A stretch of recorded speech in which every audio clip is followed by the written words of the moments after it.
Hi guys, welcome back to my channel. Today I thought I would do a bit of a different video. It's going to be a bit of a chatty one. We've had a major life event over the last couple of weeks. We had a bit of a bombshell health-wise that hit our household, and it's kind of turned our lives into turmoil a bit over the last 2-3 weeks. And it's changed our lives. I'll talk about it more in a minute, but it's to do with our youngest daughter Eva, who's just turned 11 months old.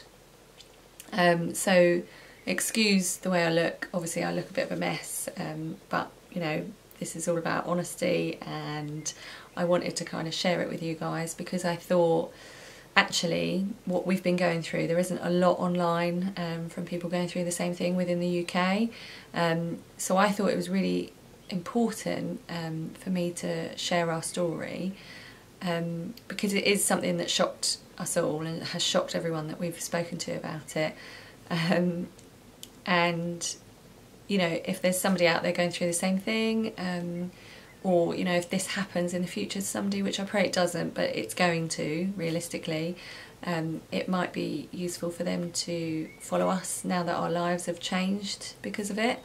Anyway, I'll talk a bit more about it because at the moment it doesn't mean anything to you. So our 11-month-old daughter Eva, when she was about when she just turned 10 months actually, about 3 weeks ago, she was, you know, having a normal day, happy, you know, moving around. She just started crawling, and she was playing happily. She was a bit clingy in the evening. We put her to bed as normal. Everything was completely normal. And recently we had been trying to teach her how to self-settle, so when she woke up in the night we wouldn't necessarily go straight to her, we'd let her kind of have a few minutes to settle herself, which she was doing quite well. She's never been a great sleeper and she's never slept through the night. I mean, it's been a handful of times she has, but this one night, about 1:45, she woke up and cried out. For some reason I just got straight up and went into her. I don't know if it's probably mum's instincts, but something just, I just didn't feel comfortable about something. I don't know what it was. It might have been the cry that was a bit different. So went in to get her, picked her out of the cot. Everything was normal. She was kind of trying to doze off on me, but was quite unsettled, kept fidgeting, crying a bit, whinging. So I thought maybe I'd change her nappy. So changed her nappy, and it was as I was changing her nappy, her legs felt really heavy. So I, you know, again put it down to the fact that it was the middle of the night. I noticed as I picked her up from changing her nappy and I'd got her dressed, that she was really floppy. I mean, the way I described it was that she felt like a bit of a rag doll. She was just kind of slumped in my arms. So at that point I knew something wasn't quite right. I went into my husband and just said to him, you know, I'm going downstairs, something's not right with Eva, I'm just going to put some lights on and wake her up a bit. Didn't think anything more of it, went downstairs, switched some lights on, laid her on the floor, undone her sleep bag, and as I did that she was completely alert, she was looking at me, but she just wasn't moving. At that point I tried moving her limbs and everything was just flopping back onto the floor. She had no movement in her body whatsoever. So I called my husband, who came downstairs, and by the time he got downstairs her right side had kind of recovered a bit. It's really odd, and she was trying to move around but she just couldn't. She had no core strength, and her left side was completely gone. Sends shivers down my spine now I'm talking about it, but it's good to talk about it. So we tried sitting her up at this point, and she couldn't sit up. She was falling all over the place. So I thought, you know, this isn't right, and I'm going to call an ambulance. So we phoned 999, spoke to a lady who was lovely on the phone, and actually she said to me, you know, I don't want to worry you, but has Eva ever suffered with a stroke before? I was like, she's 10 months old, obviously not.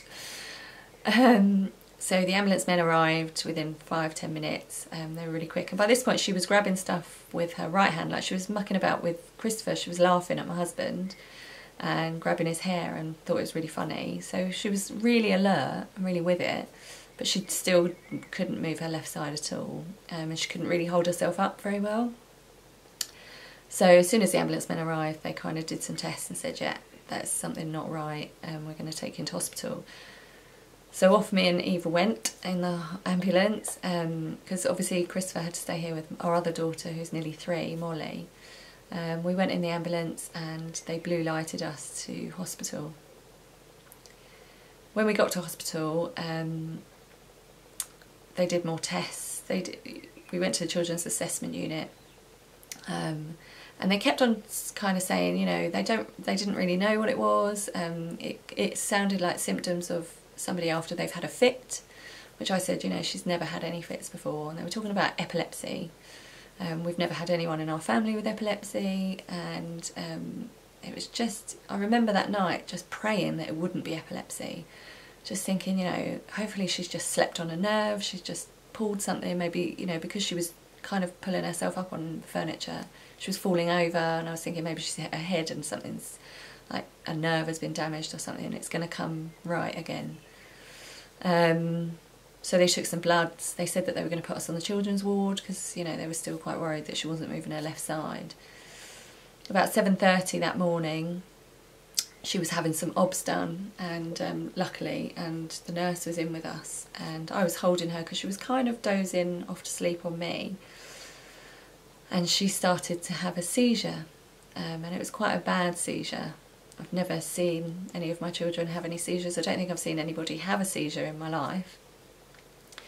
And I didn't really know what it was at first. I kind of looked at the nurse, and the nurse said, right, you need to put her on the bed. And at that point the nurse hit the emergency red button, and about 8 to 10 nurses ran in and a couple of doctors, and at that point they asked me to move to the back of the room. And I put Eva down on the bed. Sorry. And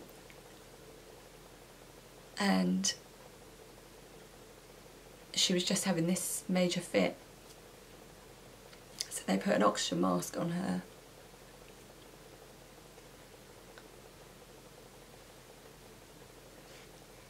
And then, you know, I don't know how long it was, it felt like ages. The nurses were brilliant, you know, one of the nurses came over and put her arms around me. I was telling me what they were doing, and, you know, she was okay, she was in the right place, etc. And they were absolutely just brilliant. And she came out of it, she snapped out of it. The nurse picked her up and she started crying, and they were like, you know, she wants mum, so I went over and took her back. And after that, she kept fitting or having cluster seizures. So she was having cluster seizures for the next kind of 4 or 5 hours. They were timing them, and they were kind of making a note of all the seizures that she was having. But she must have had about 15–20 seizures after that. But they were short, some of them. I mean, the longest one she had on that day was about 2.5 minutes, but most of them were about 30–40 seconds. And she was, during them, she was quite alert. She was really, really tired, obviously, because she hadn't really slept. So at that point, obviously, we still didn't know what had happened. We didn't know why she was fitting. They'd taken bloods already, so they sent us for an MRI scan. They ended up giving her 2 doses of a drug called lorazepam, which knocked her out, you know, kind of, they thought 1 dose would do it, but it didn't. They said she's one of the strongest babies they've ever known. And they had to give her 2 doses. So they booked us in for an MRI, so they put her to sleep, went in for the MRI, had that done, came out again. We were sent to the high dependency unit. So we were there, then they did a lumbar puncture on her. They didn't let me go in for that, they said it was just too stressful for me to be in there. So yeah, so they did the lumbar puncture, the MRI, the bloods. They were dealing directly with Addenbrooke's, which was really good actually. This is the hospital that we were in, and they were dealing with a paediatrician neurologist, and it's like lady that we now know was one of the best, I think it's the top surgeon or the top neurologist in the south of the country. So we felt quite confident in them that they were dealing with her in the right way, and as quickly as they could, bless them. Obviously she was a bit out of it because she'd had so much drugs, so many drugs. She'd obviously been having the seizures for half a day that knocked her out basically, and she hadn't really slept since the previous night. So they kept her on all the machines. Obviously she was hooked up, she had a line in her foot, and she was having antibiotics constantly throughout the day and night. So that night, the first day that we were in, full day that we were in hospital, that night they actually confirmed that unfortunately Eva has suffered a stroke due to a blood clot on her brain.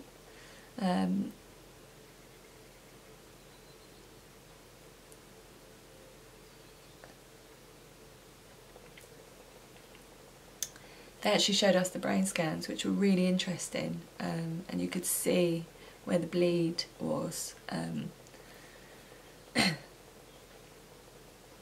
So yeah, we were confirmed all of that. So yeah, so they confirmed that she'd had a stroke due to this blood clot on the brain. The following day we had to go for an EEG, which is an electrical. She had lots of things put on her head, and they just measured the, I don't know, the way her brain was working, and the results from that showed that unfortunately, due to the stroke and the damage caused by the stroke, had caused epilepsy, which is why she was having the seizures.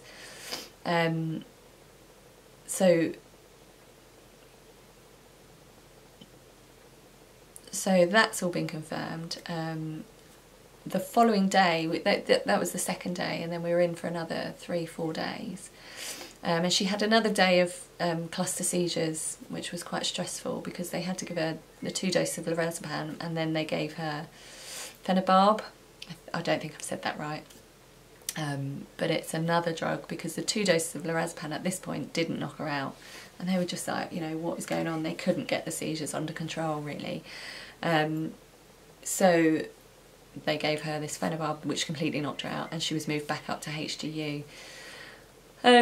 It took Eva a good few days to recover on her left side, and I'd say she's probably back up to 95% use of her core and her left side, which is amazing considering she's so little. I mean, I think we're lucky that she was so little because they keep saying, you know, her brain should recover, and because it's still growing, so it's really probably the best time it could have happened. Obviously it was quite stressful, it was quite a traumatic 6-7 days in hospital. I didn't really see Molly. I saw her once in that time, and I've never ever left Molly overnight. Even when I had Eva, I put Molly to bed, went and had Eva in the hospital, and then was home for the morning. So when she walked into our bedroom, we were here with Eva. So obviously it's affected Molly quite a bit, but we're getting there with her, obviously, now that we're back, and fingers crossed this doesn't happen again. So where we are now is that obviously we've had the epilepsy confirmed, and she's now on epilepsy medicine. So she takes that every day, twice a day, and she's also taking aspirin every day to hopefully disperse the blood clot. Obviously the symptoms should show if there's any more, if you know, if she has any more funny turns or strokes, I suppose, then we would know that the blood clot is not dispersing, and we would need to have follow-up tests. We are now under the neurological consultant at the hospital, so we've got our first appointment at the end of May. And the epilepsy nurses have been brilliant. They've been around to the house already, and like, even they've said they can't believe how well she's doing and how strong, what a strong little character she is. So yeah, so we're getting used to life with epilepsy. It's been a really tough road so far. Touch wood, she hasn't had any more seizures since she's been out of hospital, so that's really, really positive. And I'm just praying that she doesn't, but we've been told that it's highly likely, looking at all her scans, that she will. We're still waiting on millions of tests that they did. They did more tests on her lumbar puncture fluid that they got out. They've sent off for bloods, like they've sent off bloods for every single thing you can imagine. They sent off urine tests, which we're waiting for all the results to start coming back in because they take so long. They are so specialist, these tests, so you can understand why they take a long time. And they've also done some genetics testing. So obviously that will, depending on how that comes back, we'll need to look at options for Molly. If anything comes back that it is within the genetics. So yeah, I mean, it's been really hard. I must admit, like, I wouldn't have got through it without my friends. They've been absolutely amazing, and my family. You know, you kind of take your friends, you know, you assume family are going to help, and they did, they were brilliant, but you kind of take friends for granted a bit, and I have never felt so loved. You know, I had people coming to the hospital every day, keeping me company, because poor Christopher was really poorly as well, and Molly was really poorly at the time with flu and ear infections and everything, so they couldn't really come up, and obviously Molly couldn't come up because Eva was so poorly, we didn't really want to see her seeing that. But my friends just were amazing, you know, they came from far and wide, bought me food, clothes, shoes, magazines, everything, chocolate, spent the day with me. You know, it was just really nice to have company through such a hard time, and they've been amazing since as well. I just, you know, I'm so lucky to have them. So yeah, so it's been a pretty traumatic time for us, and we are still getting used to life